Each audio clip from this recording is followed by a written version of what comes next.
You guys still there? If you are, snap us back if you're interested in doing a Snapchat takeover for the feed. Team will get right back to you. Bye. See ya. Hello, feed. It's Christina from the Castaway Kitchen, coming to you from beautiful and somewhat cloudy Hawaii today.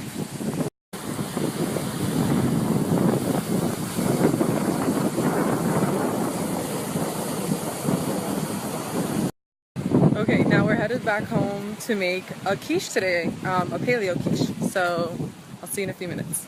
Hey, we're back home and in my kitchen, so we're gonna get cooking. Let me show you the ingredients. So the next snap is gonna be a picture of the ingredient list. So 10 large eggs, coconut milk, spaghetti squash, ghee, blanched collard greens, mustard, salt, pepper, nutritional yeast, avocado. So there's a creamy paleo quiche recipe on my blog, and on that one I use a sweet potato crust, but today we're going to do something different.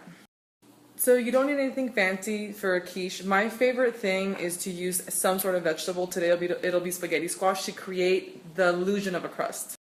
Okay, now we're gonna just go through the ingredients, and I want to explain like what I'm using and why I'm using it and how I prepared it, because I did some of it ahead of time.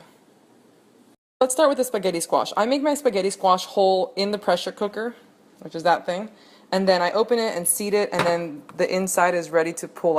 If you don't have a pressure cooker, you can always have it seated and then roast it face down at 400 for about 30 minutes. It obviously takes more time, but it's really delicious. So what I'm going to do is I've mixed a little bit of ghee in this with the spaghetti squash, and I'm just going to give it a toss, and then I'm going to flatten it on the bottom of this Pyrex. Okay, next we're going to talk about my blanched collard green leaves, and I'm obsessed with these. If you follow me on Instagram, you know I make wraps with them like constantly. So let me show you. So this leaf is already prepared, but if this leaf still had a stem, I would fold it, and then in this kind of slanted action, remove the stem. And then I'd put it in a skillet like this that would have boiling water for 30 seconds, remove it, and then put it in a bowl of ice cold water and pat it dry. And then you have this durable, flexible, awesome thing to make wraps in, or to shred and to add to your quiche. And if you just roll these up like a little tobacco and then you just slice it, you have these awesome little strings, which I think are so cute.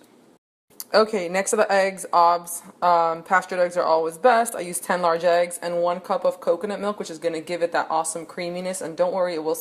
I've been totally obsessed with this mustard lately, so I'm going to use a little bit of this and some nutritional yeast, and this helps add like a cheesy flavor to it.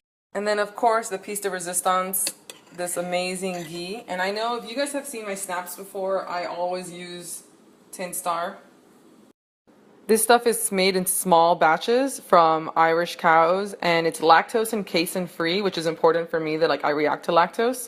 But more importantly, it tastes amazing. I mean, I put it on Jill's crackers, I roast sweet potatoes in it. For me, the flavor is just incomparable.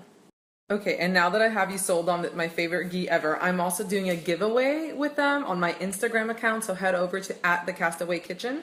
You can win, and then you can try it for free and fall in love with it just like I did, because best thing ever. And now back to the quiche. So I'm going to blend everything in my blender, my Vitamix, because I'm a cheater pumpkin eater and I don't like whisking it by hand because it's tiring. Pouring my eggs into my Vitamix and my coconut milk. Oh yeah, I use full fat canned coconut milk, which is totally different than the other one. Like, this one's for cooking, it's a lot fattier. Use that one. So I added about 2 spoonfuls of mustard, and now I'm going to add some nutritional yeast. Oh yeah, so I also set my oven to preheat at 325, and I'm using this Breville Smart Oven that I just got because it's awesome, and then I can watch. Okay, added about half a teaspoon black pepper, half a teaspoon of salt, and we're going to get ready to blend this up. Oh yeah. And the ghee.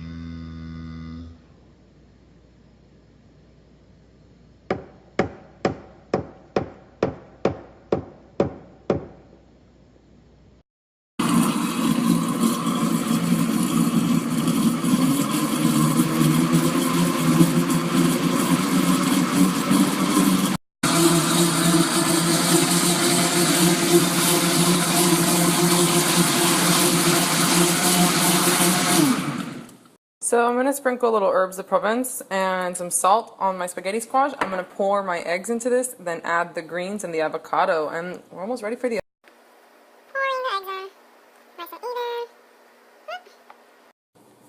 even. And then the greens, and these are just gonna sink in a little bit. But I like putting them on top because then they get a little toasty.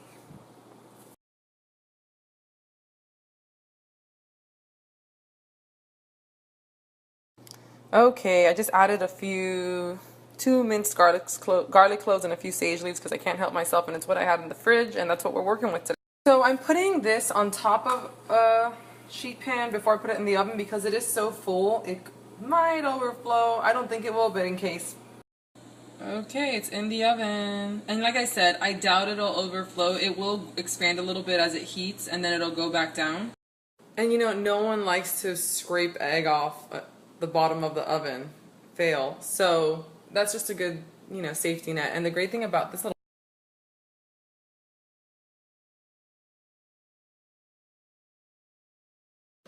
the recipe on the blog goes for 350 for 40 minutes. I put this one at 325 and started it at 30 minutes.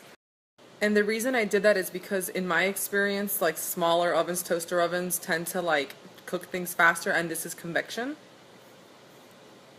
So better safe than sorry. This is a new appliance. I got it yesterday. It's a Breville Smart Oven, and it's pretty fancy. It's pretty smart.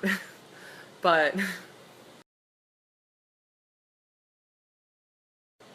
okay, I don't know if any of that was legible, so the point is you can add anything you want to a quiche, including so any combination of meats too, like bacon, ham, turkey, any vegetables, you can add anything to it. I do recommend that you cook your meats ahead of time before adding it to your quiche. So like cook your bacon, then cool it, and then add it to the quiche. Same thing with sausage or turkey or anything like that. Looking good. It didn't overflow. Yay! So there's 10 minutes on the timer, even though I'm sure we'll need a little bit more.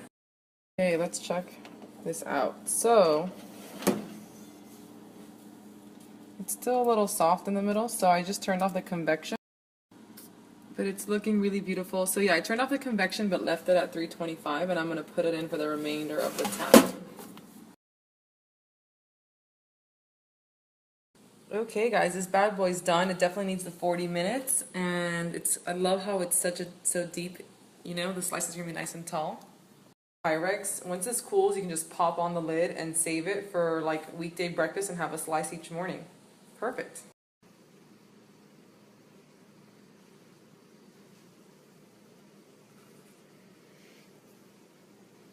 Sorry this took forever, guys, but thank you for having me feed. Check out my blog for more paleo recipes, and now I'm going to go take this bad boy to my Zumba instructor who had a baby.